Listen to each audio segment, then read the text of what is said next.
Oddiy qoida bor. Nima uchun bir xil odamlar tezroq tuzaladi? Nima uchun bir odamlar yillar davomida surunkali kasalda qolib ketadi?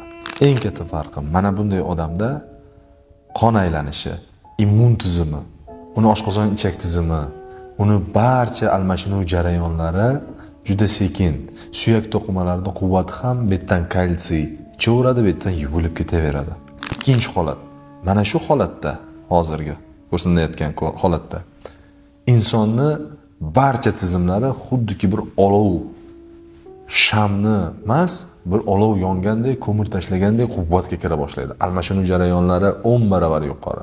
Qon aylanishi faol, moddalar almashinuvi, suyak to'qimalari baquvvat bo'lib, o'ziga xuddi magnitdek torta boshlaydi. Yod yetishmasligi degan narsa emas, yodni qabul qila boshlaydi. Uni ichki holati ancha infeksiyadan yuqori turadi. Mana bu odamda esa pastroqda turadi.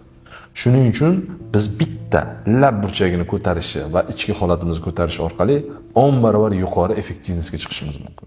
Xo'mrayib yuradiganlarga ozgina o'zgarishi uchun jo'nating.